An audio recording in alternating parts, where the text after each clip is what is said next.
Look what I just got here.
Hey everyone, it's Kelsey Matheson here. So this is video number 3, and I'm going to walk you through the process of setting up an account so that I can actually purchase a cryptocurrency.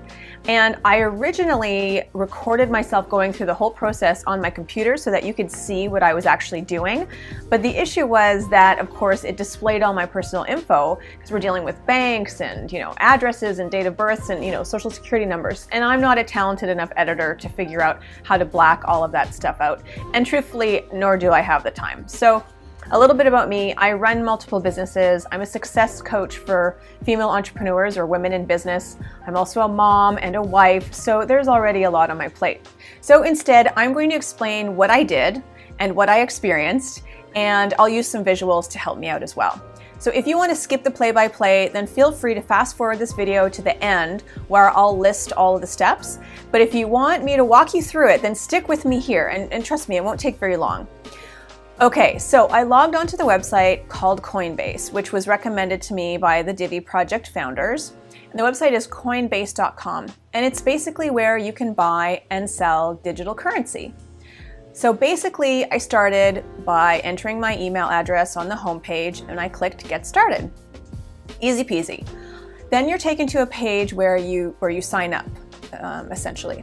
So they ask you for your first and last name, you choose a password, and you select the state that you live in. So I tried a number of different passwords, but they really want you to use a secure password. So I recommend coming up with something that's super, super secure, and make sure you have a copy of it somewhere.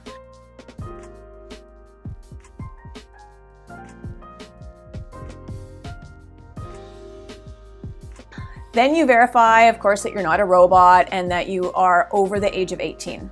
And then you click Create an Account. So I did. It was all very exciting. But of course, before you can really get started, you have to also verify your email address. But going back to your email and clicking the link in the email that Coinbase sends you is pretty standard stuff.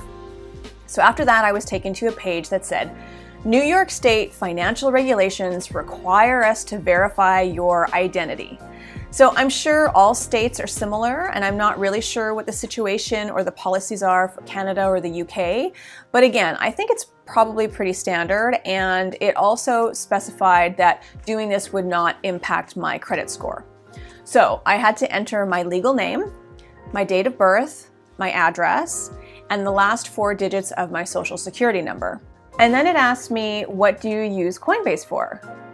And my thought was, well, nothing yet. I'm still going through the process of setting up an account so I can use Coinbase. But anyway, I knew what they meant. So here were my options. Investing, trading on other exchanges, which I'm not really sure what that means, online purchases, online payments, and business. So I clicked on investing and I was able to choose more than one option. So I also clicked on online payments and business. I didn't choose trading because I'm not at all familiar with how it all works yet. So I left it with just investing, online payments, and business for now.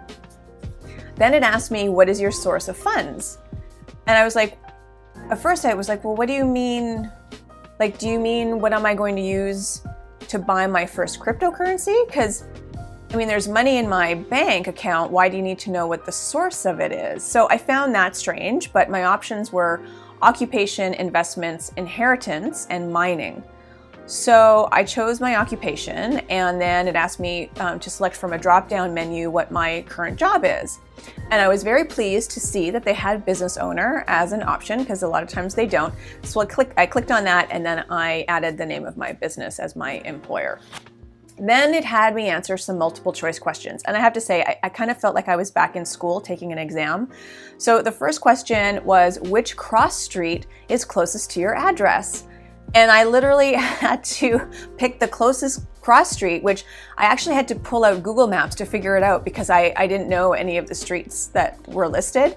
And now in my defense, I just moved to my neighborhood. So then they asked what country have I lived, and they listed 5 countries that I truthfully had never heard of and had definitely never lived there. But they also had none of the above as an option. So I chose that.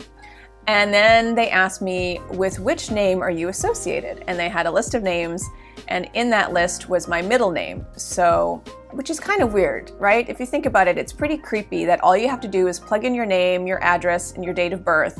And in a matter of seconds, they have access to personal info like my middle name. Anyway, then it asked again for information about my social security number, except this time it asked me for my first 2 digits, and then you press submit. And then a little green circle pops up saying, success, your identity has been verified. And I was like, yay. So after that, you're directed to a screen that says, welcome, let's get started. And you have a few more steps that you need to complete to purchase your first digital currency, like linking a phone number to your account. So when I make large transactions, apparently a short code will be texted to my phone to confirm that it's me. Then I had to choose a payment method, and it said that Coinbase supported a variety of payment methods, including bank transfers, credit or debit cards, and bank wires. But after I read that, I thought, isn't the point of this to get rid of dealing with banks? Well, I guess you have to start somewhere. So you can also link up PayPal, but from what I understand, that's only for selling your coins. It's only for the use of withdrawing.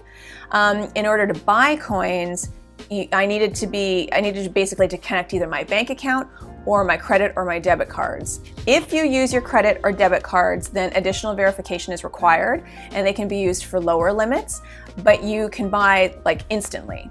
A bank account, when it's linked to your Coinbase account, it has higher limits and doesn't need extra verification, but it takes approximately 4 to 5 days for the transaction to process. That's how I understand it. So if you have any info on this, or if any of my info is wrong, please feel free to comment and we can do a little Kelsey's corrections corner if necessary. So I sat there for a while and I pondered about connecting my bank account or a credit or debit card. But then I found out with credit and debit cards, they also charge you a 4% convenience fee, and it seemed more complicated with the extra verification, so I linked my bank account. And there's a secure login form where you find your bank, you add your username and password, you choose the account that you want to use, and then you link it to your account. So after I linked my account, Bitcoin, Ethereum, and Litecoin popped up as options of coins that I could purchase.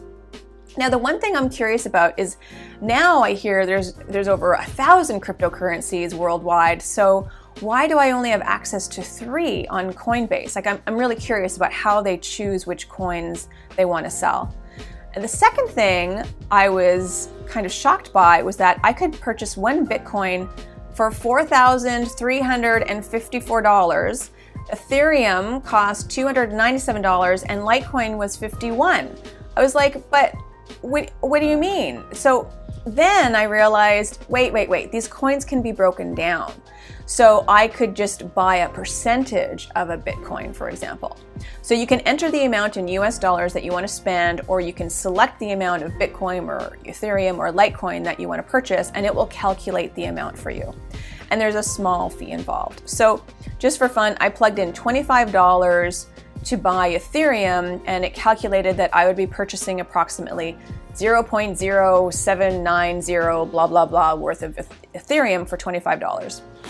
And then it asked me to deposit it into my Ethereum wallet. So I paused and I thought, wait, do I have to set up a wallet first, or when will it be automatically created for me when I make the purchase?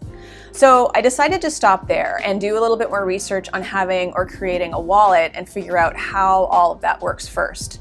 But at least I've now set up an account with Coinbase, and I'm pretty happy about that. And I think it was a successful next step in this whole journey.